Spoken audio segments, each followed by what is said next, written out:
गोजोन फुंबिलिनि बयनिसिमबो आंनि एसबी बड'लेण्ड निउज चेनेलनि जानानै आंनि गोसो गोरबोनि अननाय आरो सिबिनायखौ फिन जासिहरफिननानै दिनैनि फुंबिलिनि रादाबखौ फरायनो आं आखायाव लाबाय। आसा खालामो आंनि रादाब फरायनायखौ नोंथाङा जोबजासिम खोनासंगोन। दिनैनि रादाबखौ फरायदों आं मुस्रि फैमाल नार्जारि।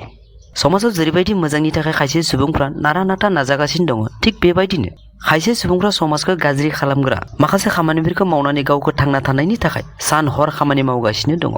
मैया बजालि पुलिस थानायनि सिङाव थानाय आशीर्वाद रेस्टुरेन्टआव हरखाब पुलिसनि सिग्रोमनाय जायो। बे सिग्रोमनायाव माखासे असामाजिकजों सोमोन्दो गोनां मुवा बेसादफोरखौ मोननो हायो। सुलुङाव फोरमायनाय बादिब्ला जुदिअ बे रेस्टुरेन्टनि बेनाराव ना बेदर रुटि परथा चाउमिन बायदि मोनो होनना रोखा रोखायै लिरनाय दङब्लाबो नाथाय बेवहाय गोबाव समनिफ्रायनो सिरि सिरि आइजोनि फालांगि सालायबोगासिनो दंमोन। जायनि थाखाय बे फालांगिजों सोमोन्दो गोनां मंगलदैनि सासे आइजो सानजुमा खातुन आरो बे रेस्टुरेन्टनि वार्कार सफिउर रहमान बिथांमोनखौ हमनो हायो। नाथाय बे रेस्टुरेन्टनि बिगोमा बिथांमोना खारखोमाना दं होननाबो सुलुङाव फोरमायो। ओंखायनो बेबायदि रेस्टुरेन्टनि गोहोमा जाहाथे जोंनि ओनसोलफोराव थानाय रेस्टुरेन्टआव गोहोम गोग्लैया, बेनि थाखाय समाजनि सांग्रां सुबुंफ्रा नोजोर होनांगौनि सम जाबाय होनना आं सानो। नोंथाङा थारै इन्डिग' फ्लाइटआव बहाबा थांनो ओंखारदों नामा? जुदि नोंथांनि प्रेसारा एसे गोनो गोथोब्ला एसे साननाया मोजां। मानोना मैया हरखाब जबलपुरनिफ्राय दिल्लीसिम बिरलांनाय इन्डिग' फ्लाइटआव राजेन्द्र फ्रेंकुलिन मुंनि सासे सुबुंखा हार्ट एटाक जाना थैयो। सुलुङाव फोरमायनाय बादिब्ला उरां जाहाजा बिरलांनाय लोगो लोगो बिथाङा थैनायनि थाखाय फिन फ्लाइटखौ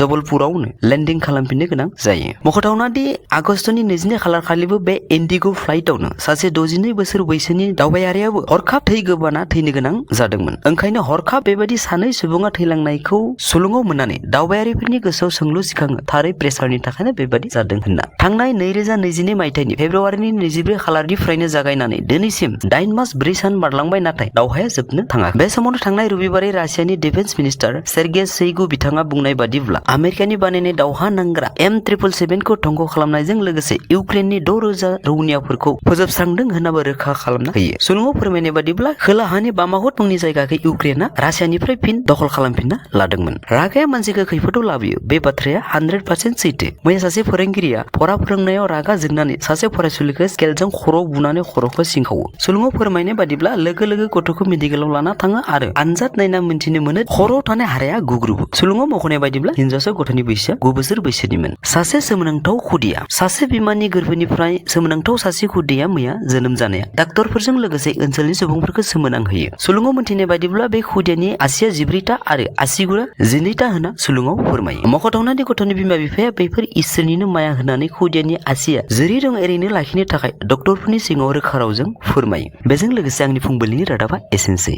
नोंथाङा थारै आंनि रादाबखौ जोबजासिम खोनासंनायनि थाखाय आंनि गोसो गोरबोनि अननाय आरो सिबिनायखौ फिन नोंथांनो जासिहरफिननानै दिनैनि फुंबिलिनि रादाबखौ आं एसेयावनो फोजोबनाय जाबाय। आरो बेजों लोगोसे नोंथाङा दिनैसिमबो आंनि रादाबखौ साबस्क्राइब आरो लाइक खालामाखैब्ला अननानै साबस्क्राइब, लाइक आरो शेयार खालामनो थाखाय गुरै खावलायहरनाय जाबाय। एसेनोसै, गोजोन्थों।